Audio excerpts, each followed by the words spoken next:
24/7 में आपका स्वागत है। मैं हूं अर्चना मिश्रा। सबसे पहले एक नजर आज की हेडलाइंस पर।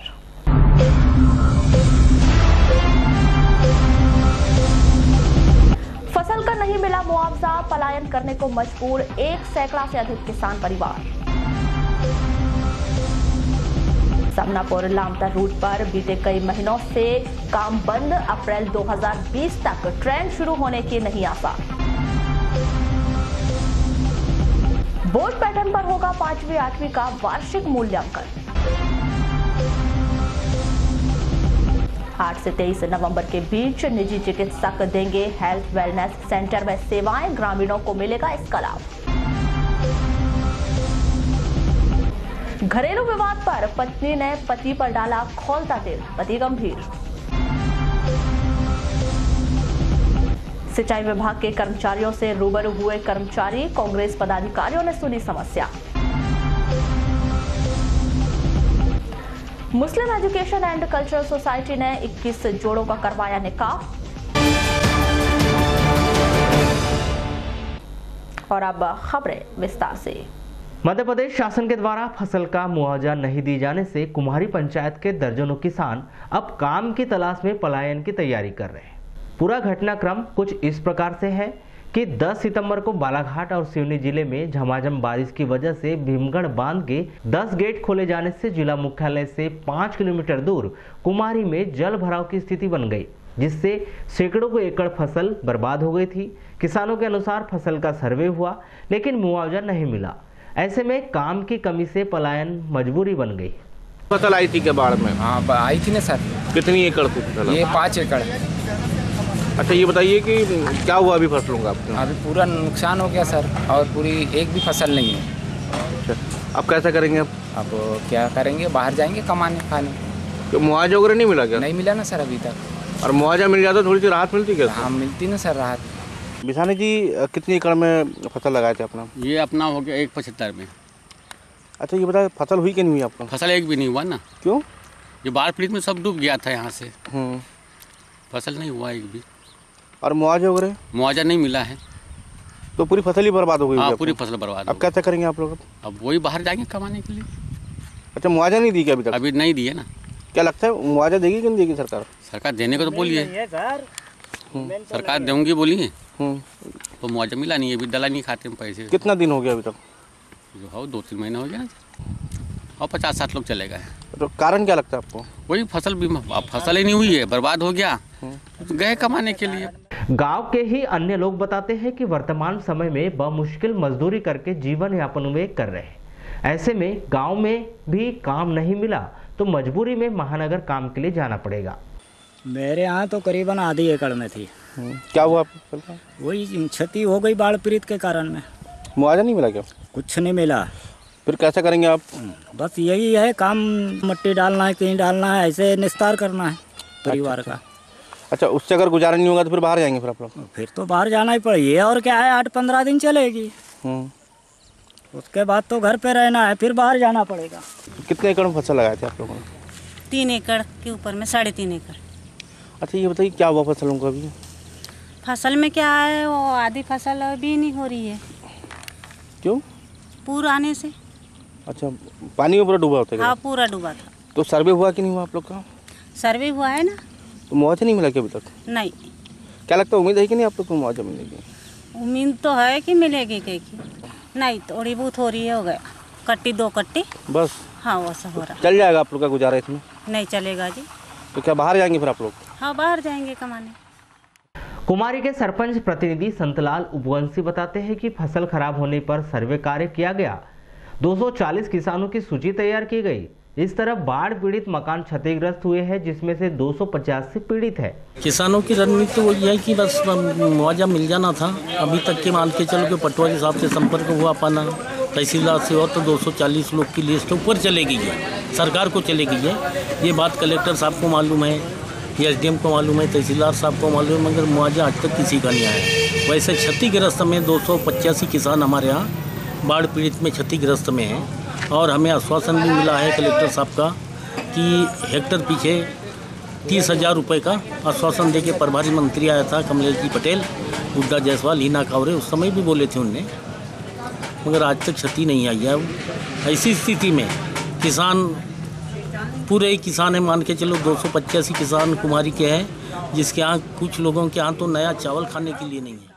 क्षेत्र के जनपद सदस्य प्रेमलाल दशहरे बताते हैं कि फसल का सर्वे हो चुका है, लगभग पूरे गांव में किसान इस सूची में शामिल है। ऐसे में मुआवजा नहीं मिला तो पूरा का पूरा गांव पलायन करने पर मजबूर हो जाएगा। प्लान तो नहीं कर रहे हैं? नहीं, अभी तो प्लान नहीं कर रहा, लेकिन 285 लोग बोले तो लगभग हमारे यहाँ के जो लोग हैं वो पूरा क्षतिग्रस्त में आ गए हैं और उनके पास भविष्य में जीने के लिए कुछ है ही नहीं है, काम दूसरा है नहीं है, तो क्या करेंगे वो। ऐसी स्थिति में तो प्लान उनको करना ही पड़ेगा।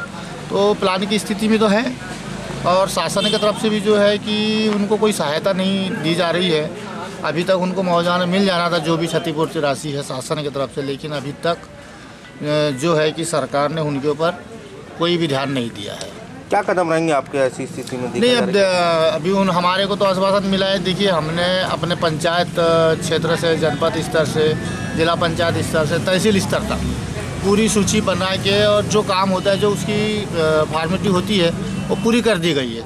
अब हम जैसी तहसीलदार साहब से बात करते हैं तो वो बोलते हैं कि हमने ऊपर भिजा दिए, सूची भिजा दिए, आने वाला है, और अभी तक उसमें पैसे नहीं आया। जिले में इस वर्ष मानसून देरी से आया और एक बार शुरू हुई बारिश ने 10 सितंबर को अपना विकराल रूप दिखाया, जब वनगंगा किनारे बसे अधिकांश गांव में बाढ़ का खतरा आ गया, जिस कारण कुमारी गांव की पूरी फसल और मकान तबाह करके गई। ऐसे में सर्वे हुआ, मुआवजा नहीं मिला, जिससे किसानों के माथे पर चिंता की लकीर साफ दिखाई दे रही।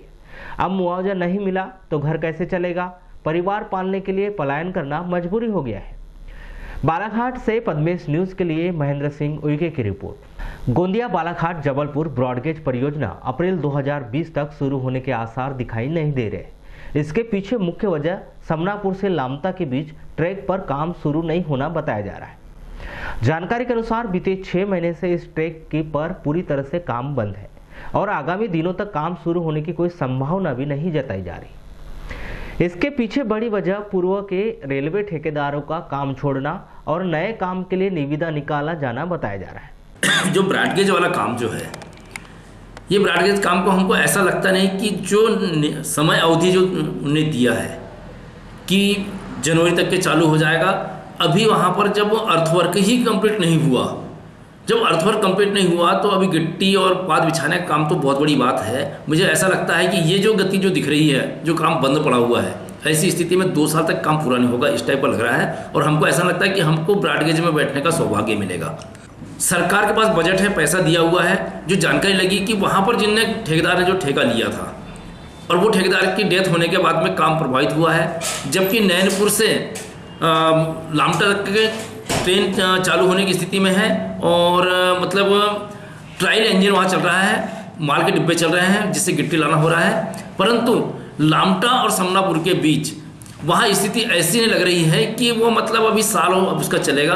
क्योंकि अभी जब हम आते जाते देखते हैं वहाँ तो ना ही कोई अर्थवर्क का काम दिख रहा है और ना ही कोई दूसरा काम दिख रहा है। ऐसा लग रहा है कि काम बंद का बंद ही है। वहीं दूसरी ओर ब्रॉडगेज संघर्ष समिति के अध्यक्ष अनूप सिंह बैस के अनुसार यह सरकार इस परियोजना पर विशेष ध्यान नहीं दे रही है। नतीजा लगातार ट्रेनें शुरू होने में देरी हो रही है, जिस कारण जिले की जनता को बेहद ही परेशानियों का सामना करना पड़ रहा है। राजनीतिक इच्छा शक्ति की कमी के चलते जिस तरह का दबाव सांसद के द्वारा बनाया जाना चाहिए वो पूरी तरह से नाकाम साबित हो रहे हैं और समनापुर से लेकर लामता तक और साथ ही कटंगी तिरोड़ी के मध्य जो ब्रॉडगेज का कार्य अत्यंत धीमी गति से चल रहा है। जबलपुर के सांसद राकेश सिंह द्वारा जिस तरह से सरकार के परिवर्तन होने के बाद, मोदी सरकार के आने के बाद बालाघाट से पूरा का पूरा ब्रॉडगेज कार्य का जो सेटअप जबलपुर छोर की ओर ले जाया गया, उसके कारण बालाघाट छोर से यह कार्य जो है अत्यंत धीमी गति से हो गया है। इसके लिए पूरी तरह से इनकी जो राजनीतिक इच्छा शक्ति है वो कारगर सिद्ध नहीं हो रही है, दबाव नहीं बन पा रहा रेल बोर्ड के ऊपर और ये कार्य में गति नहीं आ पा रही है। आपको बता दें कि बीते दिनों रेलवे के द्वारा लामता, चरेगांव, नगरवाड़ा, पादरीगंज, नैनपुर के मध्य इंजन और ट्रेन चलाकर परीक्षण किया जा चुका है। जानकारी के अनुसार बहुत जल्द ही इस ट्रैक पर लामता तक ट्रेन शुरू हो जाएगी, लेकिन लामता और समनापुर के बीच ट्रैक पहाड़ी सेक्शन और अन्य परेशानियों के चलते अभी पूरी परियोजना के पूर्ण होने में 1 से 1.5 वर्ष का समय और लगने की जानकारी मिल रही है। मिशन मध्य भारत आदिवासी बचाओ आंदोलन बिरसा ब्रिगेड बालाघाट के तत्वाधान में ग्राम हीरापुर के बिरसा मुंडा चौक में बिरसा मुंडा जी की 144वीं जयंती हर्षोल्लास के साथ मनाई गई। सामुदायिक भवन भरवेली में उद्बोधन एवं पारंपरिक गोंडी लोकगीतों की प्रस्तुति बिरसा मंडल सिवनी के द्वारा प्रस्तुत की गई तथा सभी अतिथियों ने धरती आबा बिरसा मुंडा जी के जीवन में किए गए उलगुलान आंदोलन तथा उससे मिली उपलब्धियों को समाज के सगाजनों को बताया तथा अन्य महापुरुषों जिनके आंदोलन के कारण आज हमें स्वतंत्रता का अधिकार मिला है तथा उन सभी महापुरुषों को याद किया गया जिन्होंने आदिवासी समाज को एक नई किरण व अधिकार को दिलाया। बिरसा मुंडा अमर रहे, अमर रहे। बिरसा तेरा मिशन अधूरा हम करेंगे उसको पूरा। बिरसा तेरा मिशन अधूरा हम करेंगे उसको पूरा। बिरसा मुंडा अमर रहे, अमर रहे, अमर रहे। बिरसा मुंडा अमर रहे, अमर रहे, अमर रहे। बिरसा मुंडा जिंदाबाद, जिंदाबाद, जिंदाबाद। बिरसा मुंडा जिंदाबाद, जिंदाबाद, जिंदाबाद। मध्य प्रदेश शासन स्कूल शिक्षा विभाग के द्वारा सरकारी स्कूल में पढ़ने वाले छात्रों को निःशुल्क यूनिफॉर्म वितरण की योजना पूरी तरह कागजी घोड़ा बनकर साबित हो रही है। इस योजना की पूरी पड़ताल करने पर यही कहा जा सकता है कि स्कूल यूनिफॉर्म छात्रों और उनके परिजनों के लिए महज एक छलावा बनकर रह गई है। जून माह से स्कूल खुल गए लेकिन दिसंबर माह आते तक यूनिफॉर्म का वितरण नहीं हुआ। सर्व शिक्षा अभियान से मिले आंकड़ों के अनुसार जिले में 1,50,000 छात्रों को यूनिफॉर्म का वितरण किया जाना है, जिसमें 1,37,000 छात्रों को चंद रोज पहले ही राशि का वितरण किया गया। अभी 13,000 छात्रों को राशि का वितरण नहीं किया गया है। दूरभाष पर हुई चर्चा के दौरान सर्व शिक्षा अभियान के जिला समन्वयक पीके अंगूरी ने बताया कि सभी छात्रों के आधार कार्ड अपडेट करवा लिए गए हैं और अन्य कार्रवाई पूरी कर ली गई है। बहुत जल्द ही यूनिफॉर्म की राशि खाते में जमा करवा दी जाएगी। यह पहला मौका नहीं है जब जिले के भीतर यूनिफॉर्म की राशि आधा शिक्षण सत्र बीतने के बाद पहुंचाई जा रही हो। इसके पूर्व भी यही आलम देखे जा चुके हैं कि छात्रों को महज 600 और नई यूनिफॉर्म के लिए महीनों का इंतजार करना पड़ता है। बैयर तहसील के वनांचल क्षेत्र गढ़ी के जैतपुरी में 2 वर्ष से स्कूल भवन अधूरा पड़ा हुआ है। इस कारण मजबूरी में सामुदायिक भवन में कक्षाएं लगाई जा रही है। स्कूल की प्रधान पाठिका क्रांति मरावी बताती है कि 2 वर्ष बीत गए लेकिन स्कूल का भवन निर्माण कार्य नहीं हो सका। इसका कारण बमुश्किल सामुदायिक भवन में पढ़ाई करवाई जा रही है, जिससे छात्र और शिक्षक दोनों ही परेशान हैं। ऐसा नहीं है कि इस विषय पर वरिष्ठ अधिकारियों को जानकारी नहीं है, बावजूद इसके भी कि इसके स्कूल निर्माण के कार्य नहीं हो पा रहा है।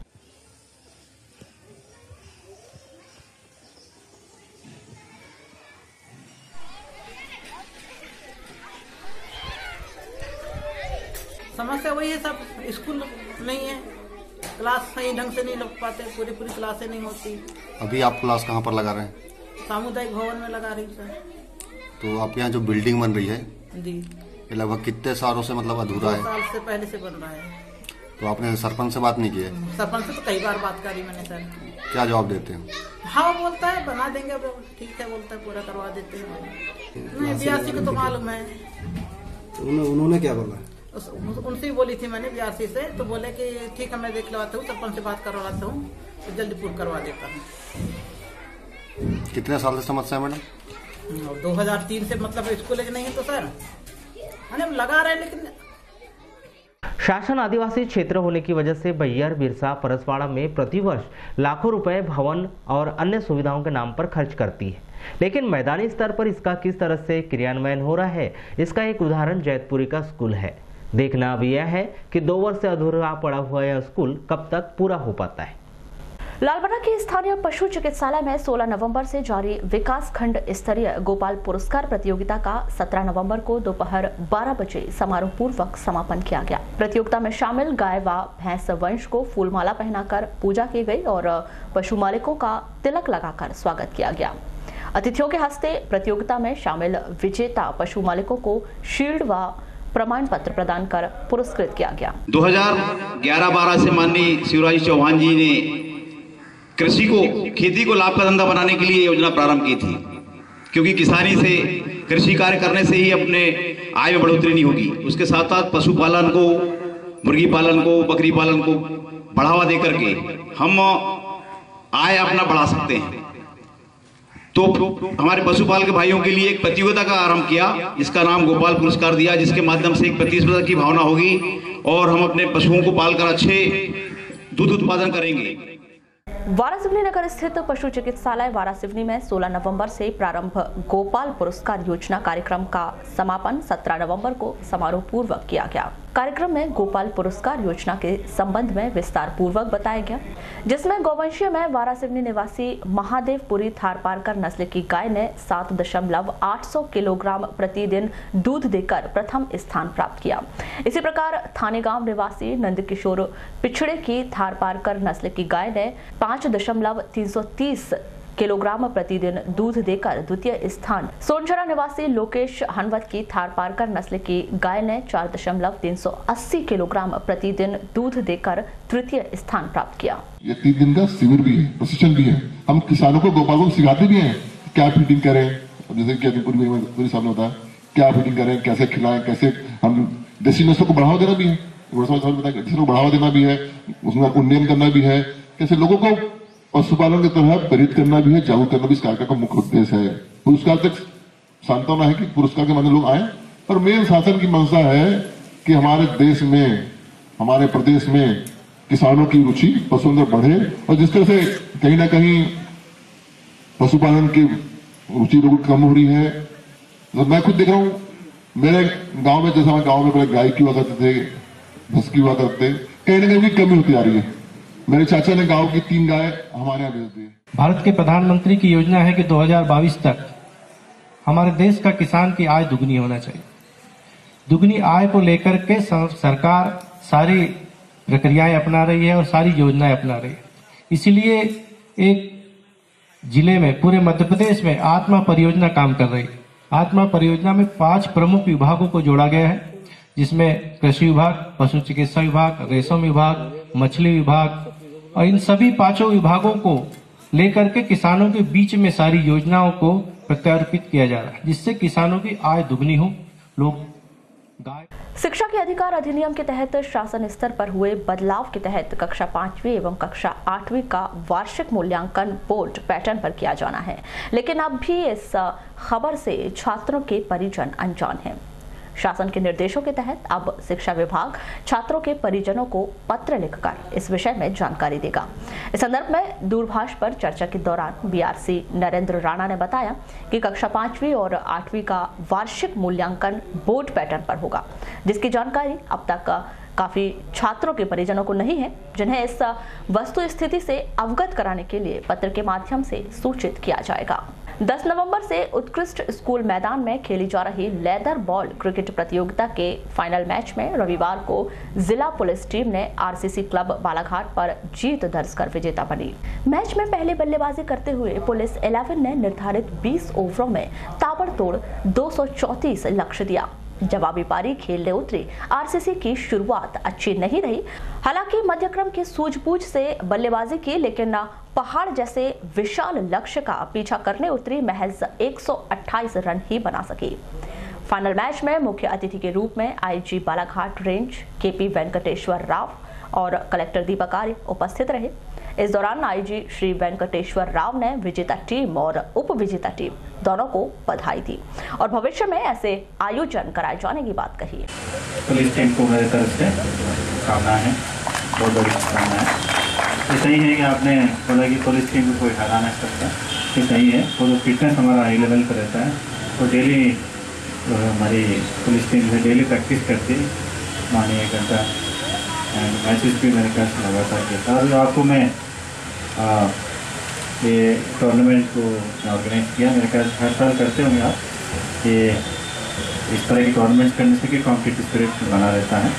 क्रिकेट ही नहीं, मेरे ख्याल से अन्य स्पोर्ट्स में भी अपने को खिलाड़ियों के लिए जो करने की अपेक्षाएं आपने की थी, तो पहले जब इससे पहले हम लोगों की जो चर्चा हुई थी संजीव पत्रकार संघ के कार्यक्रम में, तो आप लोगों ने एक मांग रखी थी कि जो स्पेस कोर्ट हम लोग बनाने वाले थे उसको कैंसिल करके ट्रैक और ग्रास लगाने का जो प्लान था वो हम लोगों ने अप्रूव कर दिया है और मुन्ना स्टेडियम में।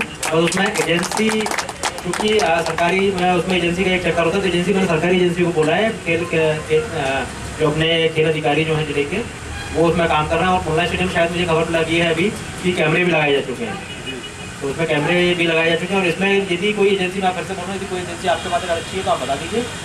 और इसके अलावा हम लोग यहाँ के जो शहर के मैदान तो ठीक ही है, जो ग्रामीण क्षेत्रों में 6 खेल मैदान हमारे बने हुए हैं उनको भी विकसित करने का कार्य हम लोग करेंगे। नगर के हनुमान चौक स्थित कांग्रेस कार्यालय में आज कांग्रेस सेवा दल की आवश्यक बैठक आहूत की गई, जिसमें प्रमुख तौर पर कांग्रेस पदाधिकारी पुष्पा बिसेन, जुगल शर्मा सहित अन्य पदाधिकारी शामिल हुए। इस बैठक में जिला एवं ब्लॉक कार्यकारिणी के गठन को लेकर आवश्यक चर्चा की गई। इस संदर्भ में कांग्रेस सेवा दल के जिला अध्यक्ष सौरभ लोधी ने बताया कि आज इस बैठक का आयोजन कार्यकारिणी के गठन को लेकर किया गया है, जिसमें सर्वसम्मति से ब्लॉक और जिला स्तर पर पदाधिकारियों के नामों पर चर्चा होगी और 25 नवंबर तक सूची भोपाल स्तर पर भेजी जाएगी। मध्य प्रदेश कांग्रेस सेवा दल के प्रदेश अध्यक्ष आदरणीय सत्येंद्र यादव जी के दिशा निर्देश अनुसार संपूर्ण मध्य प्रदेश में सेवा दल की कार्यकारिणी का गठन किया जा रहा है, जिसके तहत बालाघाट जिले में भी कार्यकारिणी का गठन अंतिम रूप में, जिसके तहत बालाघाट जिले के समस्त 20 ब्लॉकों में ब्लॉक अध्यक्ष की नियुक्ति करना है एवं जिला कार्यकारिणी में लगभग 50 से 60 लोगों की नियुक्ति करना है। उक्त कार्यकारिणी को अंतिम रूप देने के उद्देश्य से बालाघाट जिले के समस्त ब्लॉकों विधानसभा के सदस्यों को यहाँ पे आज आमंत्रित किया गया है और उनके विचार जाना जा रहा है।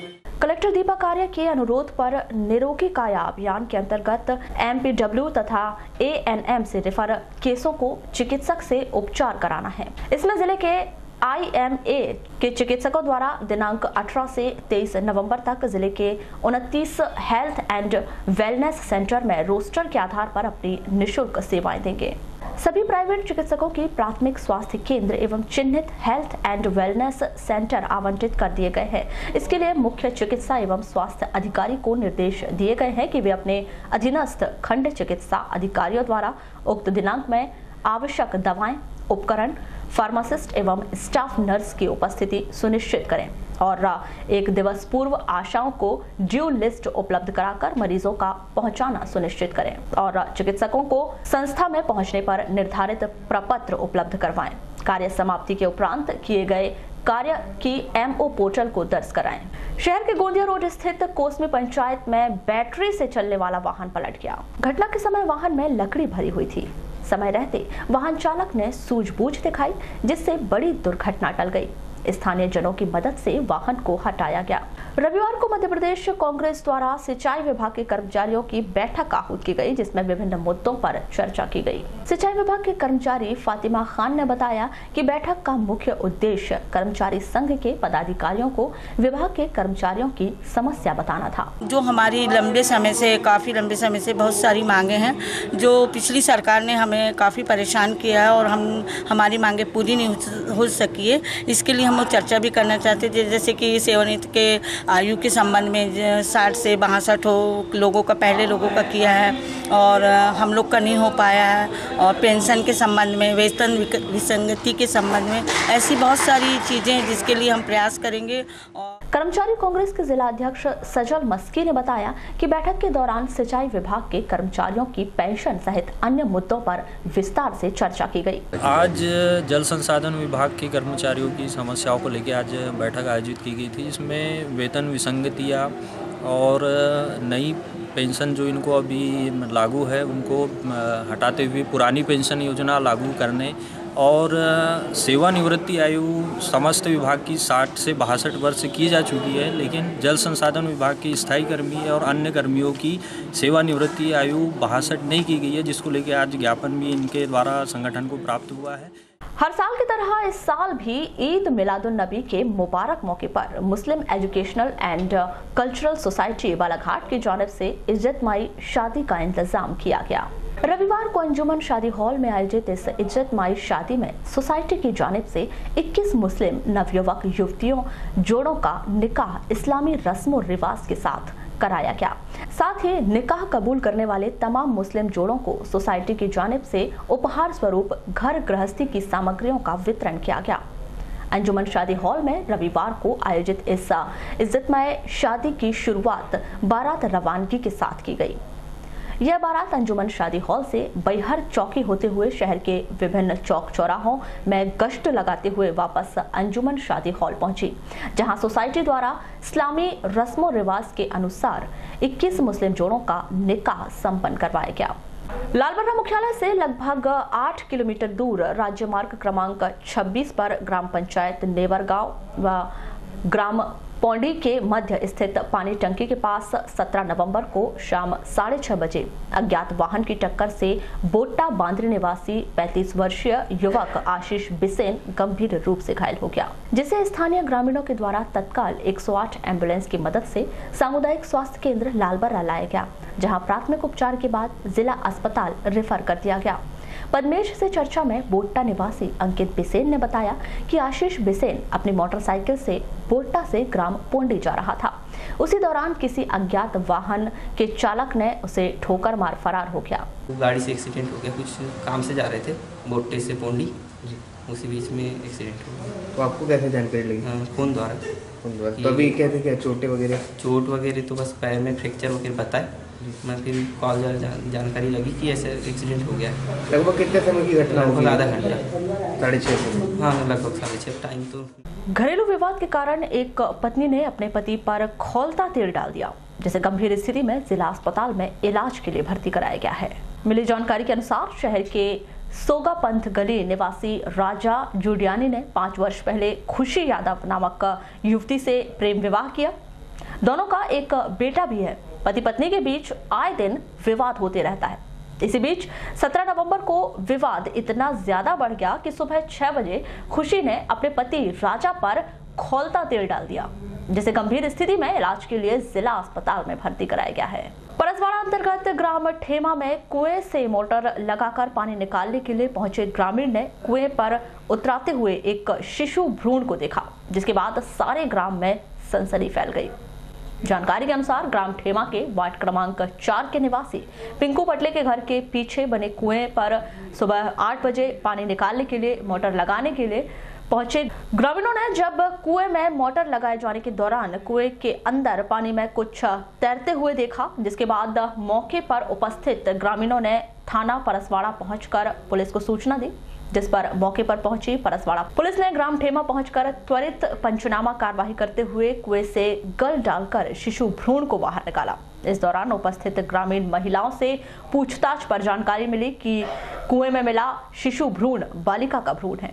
ग्रामीणों द्वारा बताया जा रहा है कि शिशु भ्रूण 6 से 7 माह का है, जिसके बाद पुलिस द्वारा ग्राम के कुएं में मिले भ्रूण को सामुदायिक स्वास्थ्य केंद्र परसवाड़ा लाया गया, जहां पर भ्रूण का पोस्टमार्टम कर पुलिस ने अंतिम संस्कार किया। जैसे पानी चलाने आए होंगे अपना भूपेंद्र टेमरे, हाँ।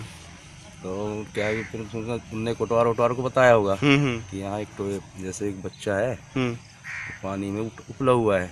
बच्चा है? हाँ बच्चा ही, जैसे नवजात में क्या कहते हैं, उपला हुआ है। तो कोटवार के द्वारा अपने की जानकारी हुई थी 5-6 महीने करीब अंदाज ऐसा लगता है। 5 से 6 महीने का? हाँ अंदाज। अच्छा। फिर क्या हुआ? हम लोग भी आके देखे तो वास्तव में कुआं में बच्चा गिरा हुआ था। उसके बाद फिर इधर सभी की जानकारी हो गई, वो पता चला कि नहीं ये जो मतलब नेचुरल एबॉर्शन हुआ है। एबॉर्शन ऑटोमेटिक हुआ है, किसी कांड से मतलब नहीं है, कई कांड रहते हैं। अच्छा है ना, कोई क्राइम जैसा स्थिति नहीं लग रही है कोई बच्चे को, या जैसा कोई एबॉर्शन के बाद मसला अगर बच्चे को मारा गया है या मार के कुएं में फेंक दिया गया, इस तरह की कोई संदिग्ध जैसी परिस्थिति नहीं लग रही है, नेचुरल है जो कुछ।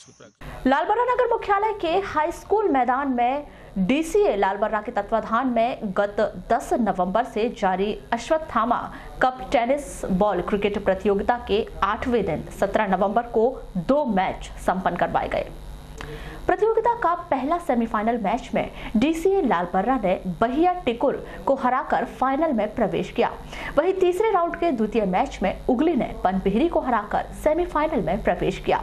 प्रतियोगिता का फाइनल मैच 18 नवंबर को दोपहर 1 बजे से खेला जाएगा।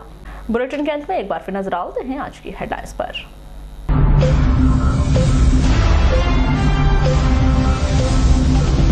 फसल का नहीं मिला मुआवजा, पलायन करने को मजबूर 1 सैकड़ा से अधिक किसान परिवार। समनापुर लामतर रूट पर बीते कई महीनों से काम बंद, अप्रैल 2020 तक ट्रेन शुरू होने की नहीं आसार। बोर्ड पैटर्न पर होगा 5वीं 8वीं का वार्षिक मूल्यांकन। 8 से 23 नवंबर के बीच निजी चिकित्सक देंगे हेल्थ वेलनेस सेंटर में सेवाएं, ग्रामीणों को मिलेगा इसका लाभ। घरेलू विवाद पर पत्नी ने पति पर डाला खौलता तेल, पति गंभीर। सिंचाई विभाग के कर्मचारियों से रूबरू हुए कर्मचारी, कांग्रेस पदाधिकारियों ने सुनी समस्या। मुस्लिम एजुकेशन एंड कल्चरल सोसाइटी ने 21 जोड़ों का करवाया निकाह। तो ये थी अभी तक की खास खबरें।